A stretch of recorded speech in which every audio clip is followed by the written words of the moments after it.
this is a weird example, weird analogy. She's the Derek Lewis of the strawweight division. Never thought I'd say that, but I just said it.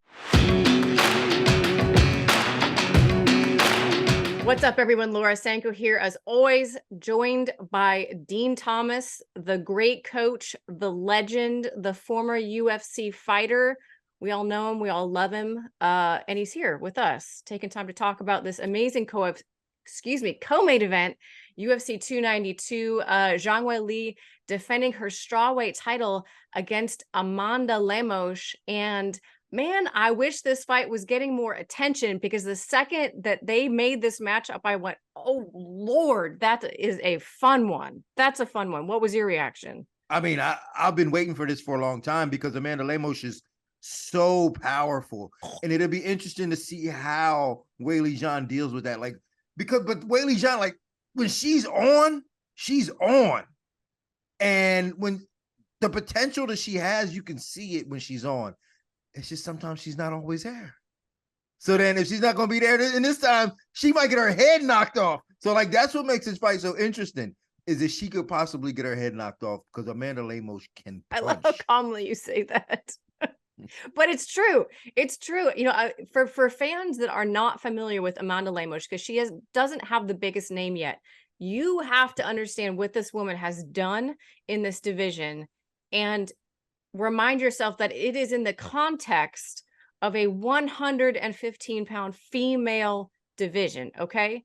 She has the most finishes in the history of the division, Amanda Lemos does. She has the most knockouts in the history of the division. She has the highest knockdown rate in the history of the division, and the third highest striking accuracy, and like the fifth least bottom time. You are talking about a woman who hits extraordinarily hard for this weight class. I love every minute of it. I mean, that sounds so sexy to me. Doesn't it? It does. Like, to hear like this female at 115 pounds can hit so hard that she's just knocking people out. And I love every minute of it. And I mean, she throws with violent intentions every time. And that could be a problem. I mean, power is a problem for anybody. Power is a great neutralizer. Like, you can be a worse fighter than somebody, but just having power can neutralize that, and it can change the fight. And she can do that at any moment. Absolutely. And her mechanics, I think, are a big part of what allow her to deliver that type of power, because unlike, say, a Michelle Watterson, who is like a bumblebee, you know, or a Tisha Torres, in and out, all around. I mean, they move so well. They're very light on their feet. They kick a lot. Amanda Lemos is like rooted. She sits into that canvas, grips her feet there, and generates so much natural power that everyone in this division has to respect it. And it forces women to fight her in a way that I think that they don't approach almost anybody else in the division, because of the threat of the power. She is, this is a weird example, weird analogy. She's the Derek Lewis of the strawweight division. Never thought I'd say that, but I just said it. I can see that. Like, I mean, to think that there is a Derek Lewis in the strawweight division is insane. It's Amanda Lemos. but it makes pure sense. And the more I think about it, when she lost to Jessica Andrade, to me, that was more of a Jessica Andrade dodged a bullet. Yeah. She dodged the bullet, because even leading up until the arm triangle, like, Jessica Andrade was getting beat to the punch, and she looked confused and she looked desperate to get in close. And when she did, she got a hold of her and got the submission. And to me, it was like, okay, I dodged the bullet here. And that win looks great on her resume, but to me, it was kind of a fluke, because I think Amanda Lemos is a better fighter than Jessica Andrade, as of right now. No, I totally agree. And I always hate saying, oh, someone got caught, or, oh, something was a fluke. But in the grand scheme of things, I tend to agree with you, because who is looking to defend a standing arm triangle? No one, because it's never happened in the UFC. Like, when someone starts framing up like that, you're not thinking, oh, I'm in danger of an arm triangle right now, because it's a very, very, very rare submission. And Amanda Lemos just didn't see it coming. And Jessica Andrade, very stocky, powerful, great, great submission technique. So kudos to her for setting that up and finding it. But to your point, she was getting tagged up before. So if that loss was not on her record, I mean, the win streak that this woman would be on is absolutely tremendous. And on the flip side, to me, I feel like Zhang Weili is just now, even though she had her ascendancy, right? And then she faced Rose and had a couple losses to Rose. It was like Rose was just her kryptonite in some respects. I feel like from the second Rose fight, and especially past that, she has reached a whole new gear in her game. Do you agree? Yeah, but I've seen glimpses of a little lack of confidence at times. And I spoke with Alan Joban about this earlier because Alan Joban says that he saw when he saw, because there's one thing I know about Weili Zhang is that when you go into the PI, there's a guarantee she's going to be She's there. upstairs training. She's Yeah. upstairs training. Yeah, she's always there. And he said that he walked in and he didn't even never really had like an interaction with her. She ran up to him and said hello, ran up to Usman and said hello. Yeah. And she was more like a fan. And it gives me the impression that coming from China, because being in the UFC from China is a rare thing, and not a lot of people have done it. And she's the best that's done it. And I think that for her, she looks at the UFC as kind of an unattainable thing, maybe in a sense, and like she's just so happy to be here. And I think when she lost to Rose, she had this hero worship towards Rose that like maybe I'm not at that level, maybe I'm not as good as them. And then when she lost, it confirmed that maybe she's not, which is why I think she fought her bad the second time. And I think she has been getting her confidence back in those last couple of wins to realize how good she really is, I because think she's that's well above the what she believes in herself, I think. I actually, even though you kind of started out to say, yeah, but that's, you said exactly what I'm seeing. That's precisely what I'm talking about, is that the fights with Rose felt different. But then past that, and I personally attribute it to the work I see her doing with the Hickman brothers. Those guys are some of the best wrestling. I mean, George Hickman, Frank Hickman, those are some of the best wrestling coaches that you're going to find on the planet. And when she goes down to Bang Tao and gets that work in, you see, glimpses of the footage.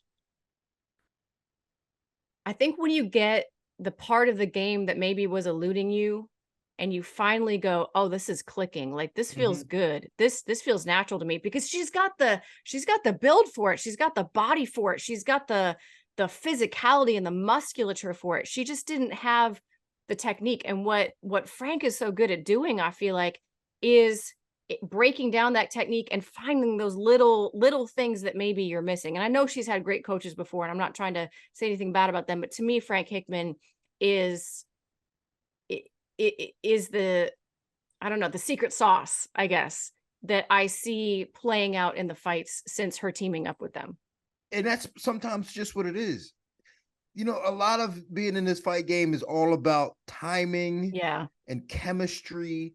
And when you could, like, she was with Henry Cejudo for a while. I thought that was going to be a great thing for her because Henry Cejudo was so good.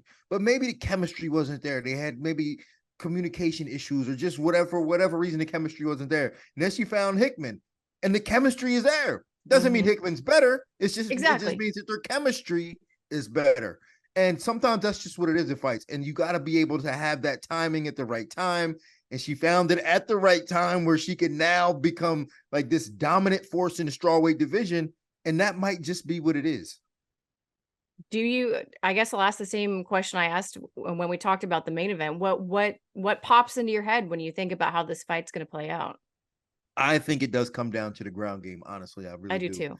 I think that Weili Zhang has an underrated ground game. And I knew how good it was when I cornered Jessica Aguilar to fight her in China.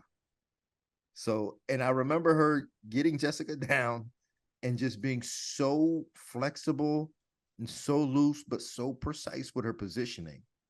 And I don't know, I was like, man, I don't know if she's like doing this on purpose, but she's really good. Like she's just really in the right spots. And I always thought that she was underrated in those areas. And I think that now that she has the confidence to blend that into her game better, and I think that could be the biggest difference in this fight is if she gets this fight to the ground and is able to hold Lemos down. I don't see Lemos being able to survive.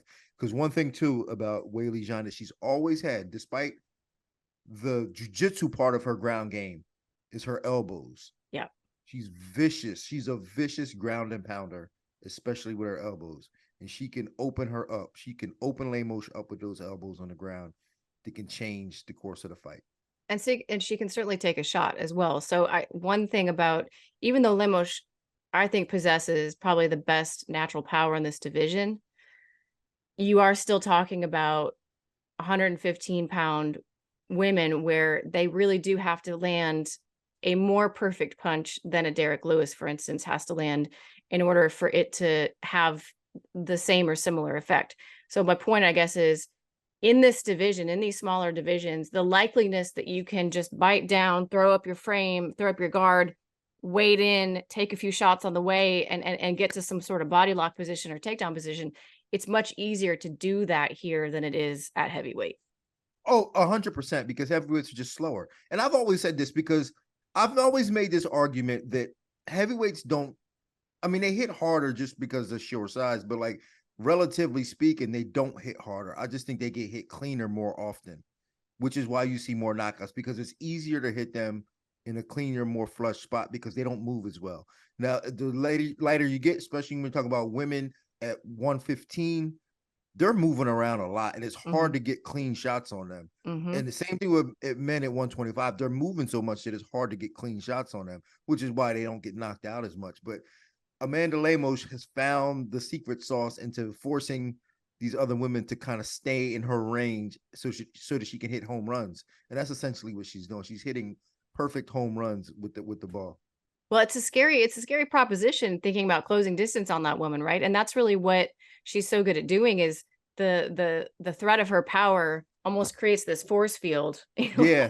Now you're very hesitant about coming in, which makes it a little easier for her to hit you. But I think Weili Zhang, using her kicks and her footwork, I think she's going to be okay. I think she'll be able to do it because she kicks probably better than she punches, and she's fast. She's extremely fast. And I think she's going to be able to set up takedowns off of those kicks, because the hip switch from a kick looks just like a takedown. Yes, it does. When you said that, it reminded me, every time she posts or someone posts something of her hitting pads, like tie pads, and kicking those tie pads, I'm like, oh my God. It's scary. It is alarming how hard she kicks. Like, Jesus. Like, where does this come from? Exactly. That woman has some insane natural power as well. So we got Amanda Lemos with natural crazy power in her hands.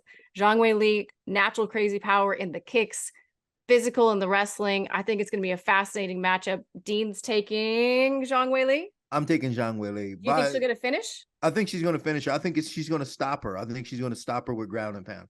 I think the ref's going to jump in and stop this one. All right. You heard it here first, folks. Dean, thank you so much for taking some time to talk to me about this co-main event. We always appreciate you. We look forward to hearing your voice on the broadcast, dropping knowledge as always. And we'll see you next time, UFC 293. You know, I got your back. Thank you.